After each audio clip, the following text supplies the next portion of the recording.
വിശുദ്ധ പൗലോസ്ലിഹ കൊറിന്തോസ്കാർക്കെഴുതിയ ഒന്നാം ലേഖനം, അധ്യായം 15, 35 മുതൽ 41 വരെയുള്ള വാക്യങ്ങൾ.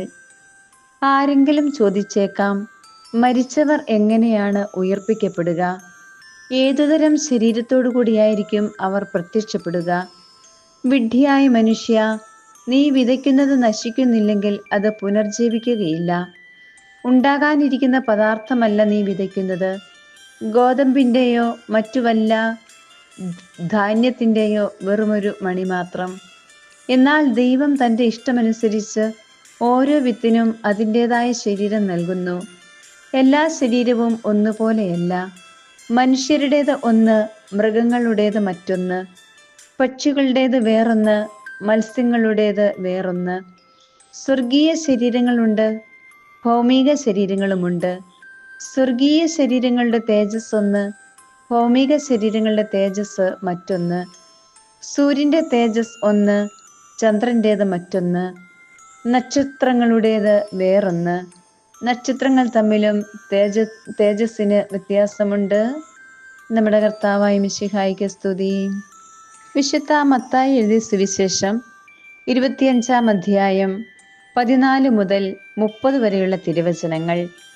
ഒരുവൻ യാത്ര പുറപ്പെടുന്നതിനു മുമ്പ് ഭൃത്യന്മാരെ വിളിച്ച് തൻ്റെ സമ്പത്ത് അവരെ പരമേൽപ്പിച്ചതുപോലെയാണ് സ്വർഗരാജ്യം.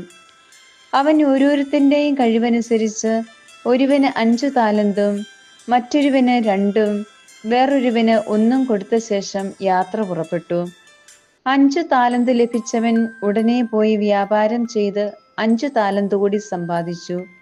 2 താലന്ത് കിട്ടിയവനും 2 കൂടി നേടി.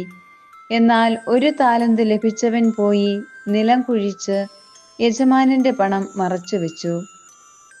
ഏറെക്കാലത്തിനു ശേഷം ആ ഭൃത്യന്മാരുടെ യജമാനൻ വന്ന് അവരുമായി കണക്കു തീർത്തു.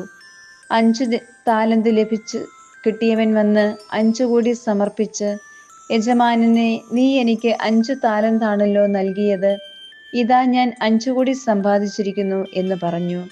യജമാനൻ പറഞ്ഞു, കൊള്ളാം, നല്ലവനും വിശ്വസ്തനുമായ ഭൃത്യ, അല്പകാര്യങ്ങളിൽ വിശ്വസ്തനായിരുന്നതിനാൽ അനേക കാര്യങ്ങൾ നിന്നെ ഞാൻ ഭരമേൽപ്പിക്കും.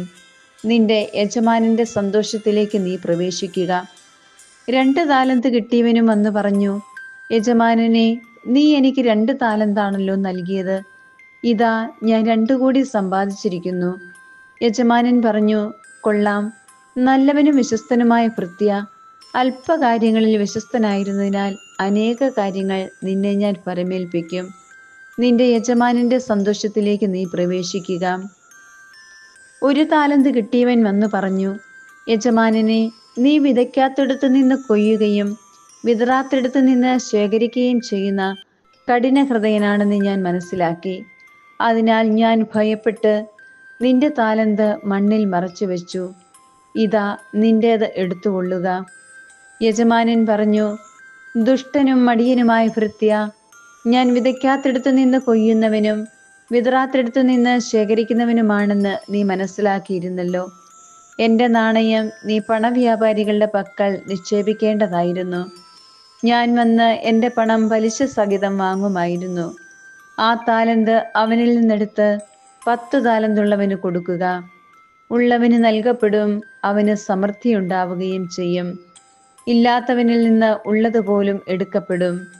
പ്രയോജനമില്ലാത്ത ആ ഭൃത്യനെ പുറത്ത് അന്ധകാരത്തിലേക്ക് തള്ളി കളയുക. അവിടെ വിലാപവും പല്ലുകടിയുമായിരിക്കും. നമ്മുടെ കർത്താവായ മിശിഹായിക്ക് സ്തുതി.